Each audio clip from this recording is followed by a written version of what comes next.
Well mga kapopong, muling uminit ang matagal ng alitan sa pagitan ng Russia at Japan matapos personal na magtungo si Russian President Vladimir Putin sa Kuril Islands noong isang araw. Ang pagbisita na unang ginawa ni Putin sa pinagtatalunang kapuluan ay mariing kinondena ng Tokyo at nagdagdag ng panibagong tensyon sa relasyon ng dalawang bansa. Dumating si Putin sa Iturup na tinatawag na Etorofu sa Japan, isa sa 4 na isla sa katimugang bahagi ng Kuril Chain na parehong inaangkin ng Russia at Japan. Kasama sa kanyang pagbisita ang pagpunta sa isang ospital, paaralan at planta ng pagproseso ng isda, pati na rin ang pakikipagkita sa mga lokal na opisyal at residente. Sa mata ng Moscow, ang mga aktibidad na ito ay nagpapakita ng normal na pamamahala at patuloy na pag-unlad ng teritoryong itinuturing nitong bahagi ng Russia. Para naman sa Japan, ibang larawan ang ipinakita ng pagbisita. Agad itong itinuring ng pamahalaan sa Tokyo bilang isang tahasang paghamon sa posisyon nito hinggil sa tinatawag nitong Northern Territories. Sinabi ni Prime Minister Sanei Takaichi na ang pagbisita ni Putin ay hindi katanggap-tanggap at salungat sa matagal ng posisyon ng Japan na ang 4 na isla ay bahagi ng teritoryo nito, batay sa kasaysayan at sa interpretasyon nito ng international law. Samantala, ipinatawag ng Foreign Minister Toshimitsu Motegi ang Russian Ambassador upang formal na ipahayag ang protesta ng Japan. Ang ugat ng alitan ay bumabalik sa mga huling araw ng ikalawang digmaang pandaigdig. Inagaw ng Soviet Union ang mga isla noon matapos pumasok ang mga puwersang Soviet sa teritoryo habang papalapit sa pagtatapos ang digmaan. Mula noon, nanatiling kontrolado ng Russia ang mga isla, ngunit hindi kailanman binitiwan ng Japan ang pag-aangkin nito sa Iturup, Kunashir, Shikotan at Habomai Islands.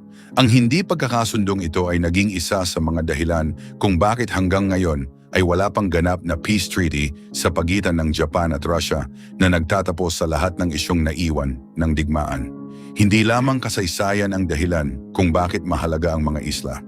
May malaking estratehikong halaga ang lokasyon ng Kurils dahil nasa pagitan ito ng Hokkaido ng Japan at Russian Far East.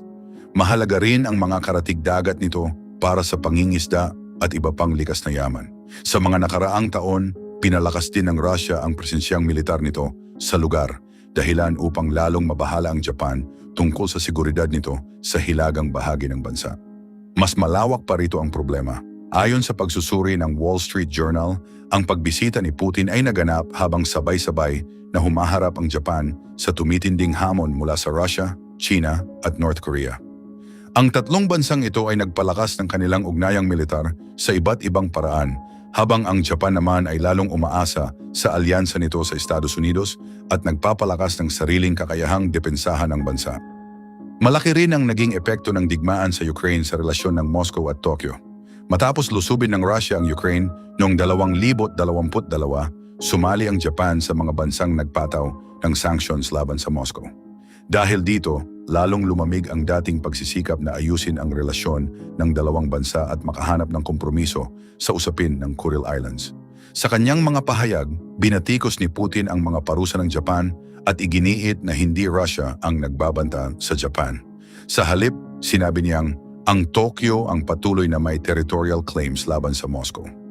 Sa ganitong kalagayan, higit pa sa isang simpleng diplomatic visit ang pagpunta ni Putin sa Iturup.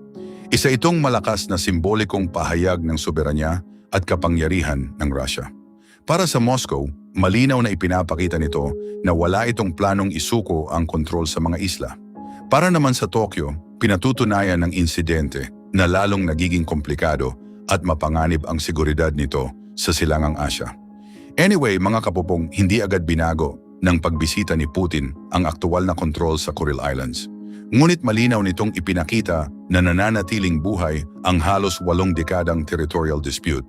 Habang patuloy na nagpapalakas ng militar ang Russia, Japan, China at North Korea, ang mga islang dating simbolo lamang ng hindi pagkakaunawaan ay maaari nang maging bahagi ng mas malawak na tunggalian para sa seguridad at impluensya sa Pacific. Well, mga kapopong, isang maliit na autonomous sea drone na pag-aari ng American company na Seasats ang nakakuha ng malinaw na video ng isang Chinese-type guided missile destroyer habang naglalayag sa karagatang malapit sa Pilipinas. Bagamat bahagi lamang umano ito ng isang komersyal na technology demonstration, ipinakita ng insidente kung paano nagiging mahalagang kasangkapan ang murang unmanned maritime technology sa pagsubaybay sa mga aktibidad ng hukbong dagat.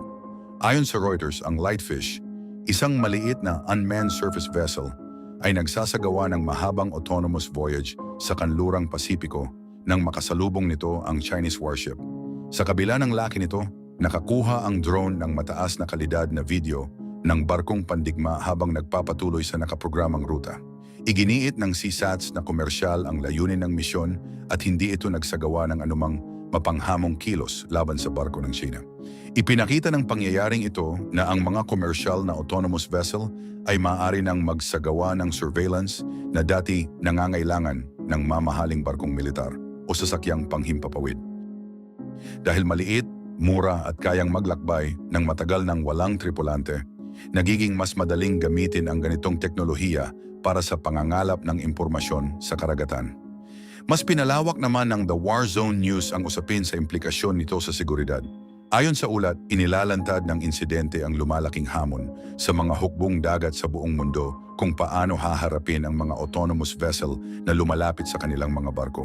Hindi tulad ng mga tradisyonal na sasakyang dagat, ang mga drone ay maaaring manatili sa dagat ng matagal, hindi nangangailangan ng tripulante at maaaring ipakalat sa malaking bilang sa mababang halaga.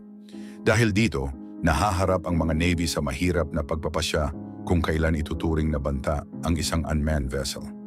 Ang agarang pagsira o pagkuha rito ay maaaring magdulot ng pagtaas ng tensyon, lalo na kung pag-aari ito ng pribadong kumpanya. Ngunit ang pagpapabaya naman dito ay maaaring magbukas ng pagkakataon para sa surveillance o pangangalap ng sensitibong impormasyon tungkol sa galaw at kakayahan ng Ipinunto rin ng ulat na ang umiiral na International Maritime Law at Rules of Engagement ay pangunahing ginawa para sa mga barkong may tripulante. Dahil sa mabilis na pagdami ng autonomous maritime systems, maaaring kailanganin ang mga bagong patakaran upang malinaw na matukoy kung paano dapat kumilos ang mga hukbong dagat sa ganitong sitwasyon. Samantala, binigyang diin ng New York Post ang kakayahan ng maliit na drone na makalapit sa isang modernong Chinese destroyer nang hindi nalalagay sa panganib ang buhay ng tao. Ipinakita rin nito na ang mga teknolohiyang unang idinisenyo para sa komersyal na gamit ay maaari ring magkaroon ng mahalagang papel sa military intelligence, surveillance at reconnaissance. May dagdag na bigat ang insidente dahil naganap ito sa karagatang malapit sa Pilipinas, isang rehiyong patuloy na sentro ng tensyon sa pagitan ng China, Pilipinas at Estados Unidos. Sa mga nakalipas na taon, naging madalas ang operasyon ng Chinese Naval at Coast Guard vessels sa mga pinagtatalunang bahagi ng West Philippine Sea habang patuloy namang pinagtitibay ng Pilipinas at ng mga kaalyado nito ang kanilang presensya sa rehiyon. Anyway, mga kapopong, ipinapakita ng tatlong ulat na ang mabilis na pag-unlad ng autonomous maritime technology ay hindi lamang usapin ng inobasyon kundi ng pambansang seguridad.